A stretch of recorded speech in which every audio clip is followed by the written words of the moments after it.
This is Jack Creelin. I'm going to be running through my problem solutions for the final project. So the first problem states that you were tasked with designing a heat exchanger in which saturated vapor is going to condense and transfer heat to a cold methanol stream. So we start by listing our knowns and drawing our diagram. We also have a resistance network diagram to model how the resistances to heat transfer work throughout the system. So we're going to assume that the fouling factors are negligible so that there's no additional resistances there, that the thermal conductivity of the pipe wall is very high, and that the pipe wall is very thin so that the conduction resistances can be considered negligible, and then we're going to assume that the pipe wall is at a constant temperature of the average temperature in and out. And then we'll grab our properties and begin the calculation. We know we're designing this heat exchanger, so we're going to be after the length, so we will use the log mean temperature difference method. So we'll start by getting Q dot, the heat transfer rate, which depends on the heat capacity rate and the temperature change. So we use the cold methanol stream there because that's what's specified. We then can get the log mean temperature difference from these corresponding temperature values for the system that we have. And then we'll move on to the last piece, finding U, the overall heat transfer coefficient, which is going to depend on the two individual heat transfer coefficients, inner and outer. So we start with the outer one, which we know will have to do with condensation.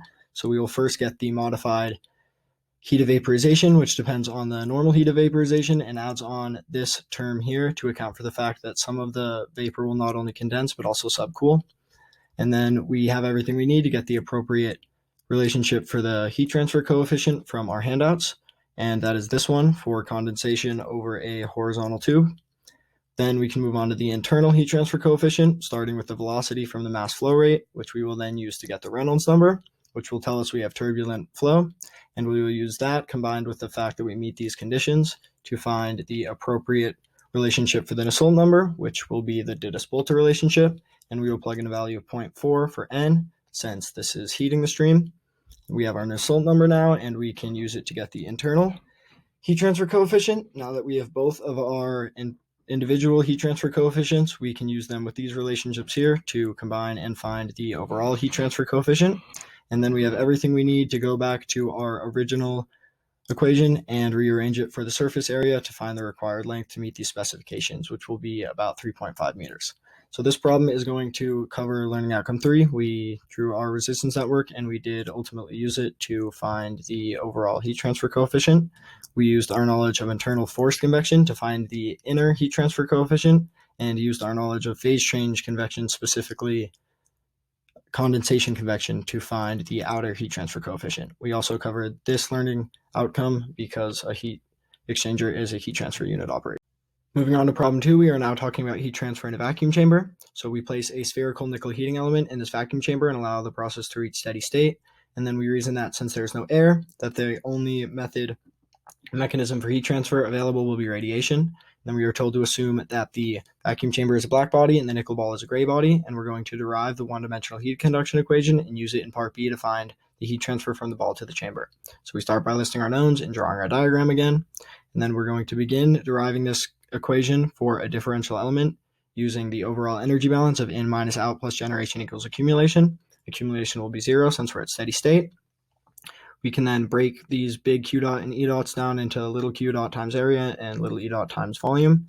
And then we will divide by this term here to cancel some things out.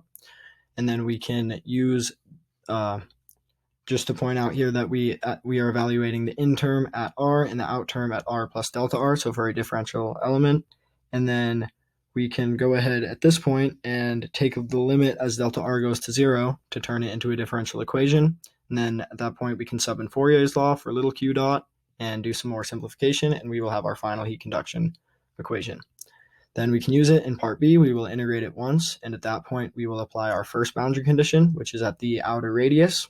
We are at the interface, so q dot must equal q dot, conduction equals radiation.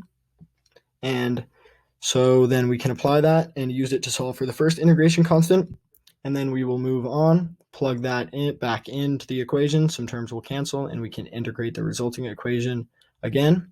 At that point, we will apply the second boundary condition, which is at R equals 0. At the center where the heating element is, we have a temperature of 200 degrees Celsius. And then that will solve for the second integration constant, which will leave us with the overall temperature profile equation, which we can then evaluate at the outer radius to find the surface temperature, which will be just below 200 degrees Celsius. And then we can use that surface temperature with the heat transfer through radiation equation here and find that the overall heat transfer from the ball to the chamber will be just under 16 watts. So this will obviously cover radiation because that's what we've been talking about. We derived and then solved our conduction equation using the boundary conditions, and we had a spherical coordinate system. In problem 3, we're going to design a membrane separation system to remove carbon dioxide from an oxygen stream, and we want to keep the length of the membrane no longer than 10 meters. That'll be our maximum length, and we want to find the corresponding minimum permeance for this to be reached.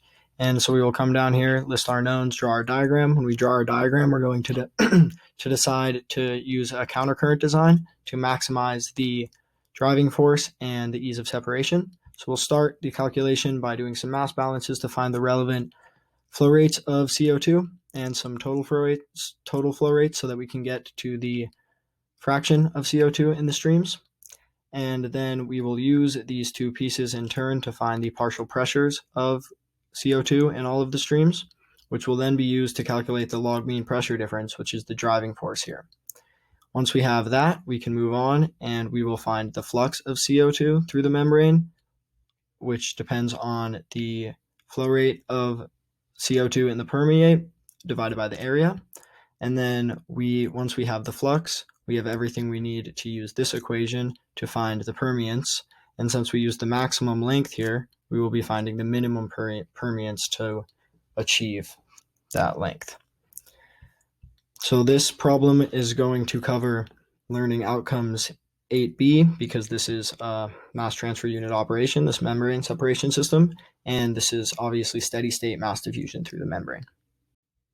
The final problem will be discussing transient mass diffusion of carbon dioxide from the atmosphere into some brand new shoes, specifically the rubber sole of some brand new shoes. And so we will be starting again with listing our knowns and drawing our relatively simple diagram here. We are going to assume that the sole is pure natural rubber, that the initial concentration of CO2 in the rubber is 0, so brand new shoes. The properties are constant, and that the sole can be modeled as a semi-infinite medium, not because it is very large, but because the layer of penetration of the CO2 into the rubber is so thin that it's relatively semi-infinite. So we go into the handouts and grab the only property we really need, the mass diffusivity of CO2 into rubber. And then we will use our transient mass diffusion equation, the error function here. And it relates the overall concentration gradient to the concentration gradient at a specific place and time. And so we are going to be finding the concentration of CO2 at the surface of the rubber sole and at a depth of 2 centimeters. So for the surface at a length and x value of 0, we plug everything in. The error function of 0 will be 1. So that means that regardless of the time that has passed, at the surface, at the interface, we have an equal concentration of CO2 to that of the atmosphere.